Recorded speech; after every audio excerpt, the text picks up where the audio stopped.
What's going on, Junkie Nation? Gorgeous George and Goes are back with another MMA superstar. This time we're joined by former WEC and UFC lightweight champion. He's now a current member of the PFL. PFL season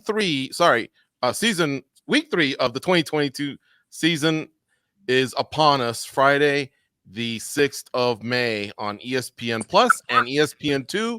Check it out. He's on the main card. What's up, AP? How are you? Yo, man, how you doing?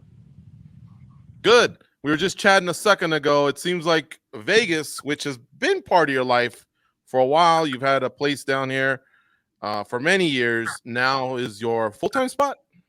Yeah, full-time residence. I just had a baby there 10 months ago. It's crazy, man. She's gonna be 11 months this month. Yes, I've been full-time. Did my first full training camp in Las Vegas. I actually enjoyed it. I loved every minute of it. The weather's amazing. And yeah, Vegas is Vegas is Vegas. Right. And so a veteran like yourself, did you join one of the gyms? I think I saw you with Nick Sick at Extreme Couture. We got the Syndicate gym, or did you kind of build around you? I build around me actually. My main base is boxing out of there, Jorge Capetillo's gym. One of my main coaches that I'm seeing, his gym. But I also go see Extreme Couture. I've been to Syndicate, 10th Planet, One Kick Knicks. I've been all around Vegas. So I kind of pick and choose depending on who I'm fighting. Where I'm going.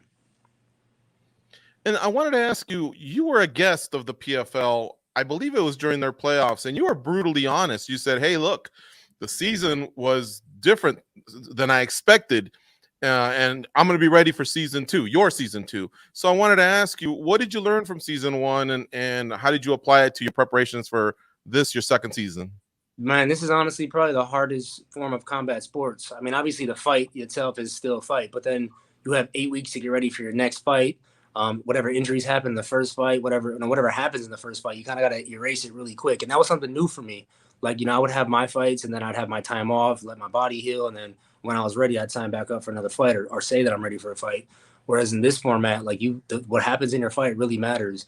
And I think in the first fight, I went out there. I fought the two best guys in the division, Clay Collard and Haush Menifio last year. And I underestimated him, man. I underestimated, what the format was going to be about. Even as far as like the canvas, I haven't fought on a different floor canvas. It was like a vinyl surface, So my first fight, I was slipping around all over the place. I looked sloppy in that first fight. There was a lot of things I took away from that. The biggest one, another big thing for me was the quarantine, man. Like we had a quarantine for like 21 days before the fight because of the season format. And you're talking, we only had 4 weeks. I had 3 weeks back home between fights, so it was just a lot of new stuff before that I've never actually experienced before. Yeah, those quarantines were brutal. I hear you. All right. So I wanted to ask you, since we've covered you even going back to the WEC days, you've had great moments in WEC, in UFC, and it's almost like you've had two lives in the UFC, honestly.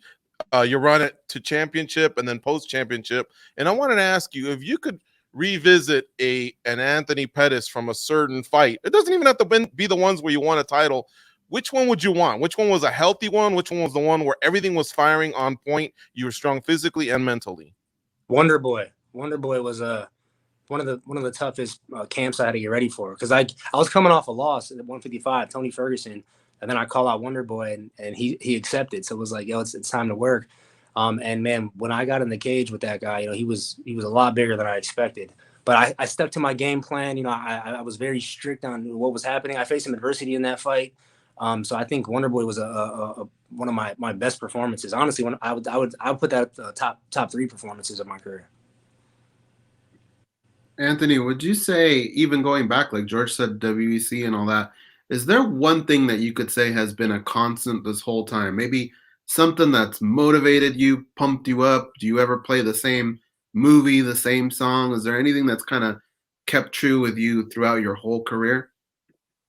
I don't like to put like things on me that I have to do before fights or like things that motivate me. Honestly, I love to fight, and I think my career shows that. Bro. I fought the best and the best in my division. In 3 divisions: 145, 155, and 170.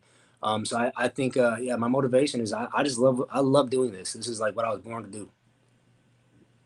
I'm sure money means a lot. You guys fight for money, but do you feel like maybe this season has a little bit more of a different theme to it? Like, does the money almost get put aside in your head, and is it more just about redemption, really?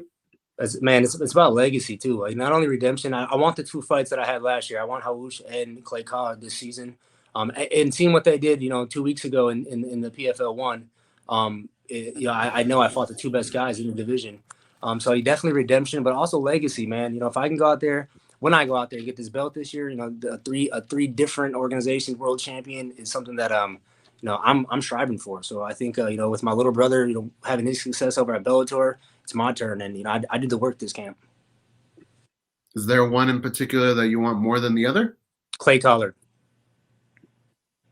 I thought I beat Haush, honestly. I'm not a judge, but like when I look back at that fight, I thought I won that fight. I should have. It was a split decision, but I'm not a hater, bro. I big up to Haush. He won $1 million because to take care of his family and become a professional fighter. So that's dope to see. But I definitely want to see both of them guys this year. So let me ask you a couple silly questions on the way out, because we've covered, the preparations for this fight. You're ready to go. Something I always wondered, like you came to our studio once, and I remember I looked over and I said, I'm blinded by your watch. And then I asked you how much you paid for something like that, and you told me, and I don't know if you're comfortable with me saying how much it was or not, but I wanted to ask you, Sure. Is it cool? Yeah, no problem. So I think you told me $40K. Yeah. And I go, wow. Right now, that same watch is worth $65 right now. Oh, really? Yeah, Rolex prices went up, man. So that's an investment. Yeah, it is. That's awesome. And then another thing I want to ask you was, when you went down to confront or maybe to express interest in fighting Aldo, you were wearing this fancy red suit, and as an older dude, I'm just going, man, this guy's like, he's really enjoying life, fancy watches and suits. What do you do with that stuff? Now you just answered the question about the watch, but your wardrobes, all you fighters that kind of have the cool swag, do you just give it away or like what happens to like a suit like that one? It's funny because I have like 3 different wardrobes. I have a 155 wardrobe. I have like a 170 where I'm actually like normally at, and then I have my fat wardrobe. So I got to keep it because I don't know what back then I didn't know what weight I was fighting at. So yeah, I save all my stuff. I have a pretty dope closet in Milwaukee and in Las Vegas. There you go. All right. So I'm not the only one with a fat wardrobe. Okay. What's funny is, as you told us that the Wonder Boy fight was one of the ones that you would like to feel like, physically and mentally. That was at 170, and I just told the story for younger fans about you wanting to fight Aldo. I can't remember if you guys were going to agree to 150 or if you were willing to go to 145. Yeah, I was going. But isn't it funny that he's now at 35 and you fought at 70? Like you guys went in different directions a little bit. Crazy. I think I knew I could make 45 at that time in my career. And, that was like right before I fought Ben Henderson, actually, because I went to Brazil. We squared off like we were about to fight. And then I trained with Phil Davis in Rio at my coach's gym, and he tore my LCL. Well, I tore my LCL. I tried to put him in the calf slicer, and dude like extended his leg and boom, tore my LCL. So that took me out of that fight. But at that point in my career, I knew I could make 45 pretty easy. And then I think as time goes on, bro, you get bigger, you gain muscle. And then I ended up going to 45 and fighting Oliveira, probably like, man, I want to say like 4 years later after that, going down to 45. And, it was a lot harder during that time. Man, those are some days back then, and I want to ask you just to follow up, even though maybe at one point you may have squared off or you wanted what was his title, things like that. In the end, do you veterans, once you kind of mature and get older, do you just root for each other? Like, are you a fan of him trying to acquire the 135 belt? Or do some of that bad blood stay at any point with any of your opponents? There was really never no bad blood with me and Aldo. I think at that time I had an opportunity because it was supposed to be Ben Henderson versus I forget the guy's name, somebody from Canada, but he had a CTE injury or a brain injury that took him out the fight, and that's how I got the Ben Henderson fight. But I didn't want to wait until that fight was over, so that's why I was like, yeah, I can make 45. I had a shot at the title. I was like, why not? But no, I'm a fan of Jose Aldo, man. To see what he's done in the sport and what he's continuing to do at his level, man, it's amazing. I remember who you're talking about. I'm blanking on his name, but he was from Grant. the weight. Jay Grant. Grant, right? Yes. TJ Grant. Yeah. Yeah. He was supposed to fight Ben Henderson for the world title in Milwaukee, Wisconsin.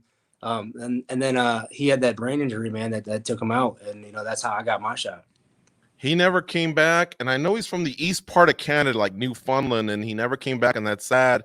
And then yes, you came in Milwaukee, and like I still can I still remember vividly a little bit about the fight.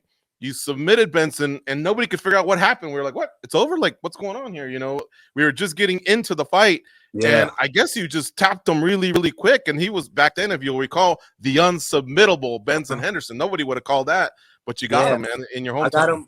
I got him with a double arm bar. That's why he couldn't tap. So like I had him on the bottom arm, and then I had his top arm crossed over because he stepped over my guard, so he couldn't tap. He had to verbally tap out. That's why no one knew what went on. Wow. Yeah. Crazy stuff, man. Well, listen, it's awesome to follow you all the way to PFL. We are cheering for you to get Appreciate it, a man. third belt. That would be gangster. You've had an incredible career. It's not over yet. And we'll be tuning in on Friday, May 6th, which is coming up here this week. Thanks as always for the time. And hopefully we'll run into you at one of these Vegas spots here, watch you train. And it's great to have you here in Sin City. For sure, guys. Appreciate it.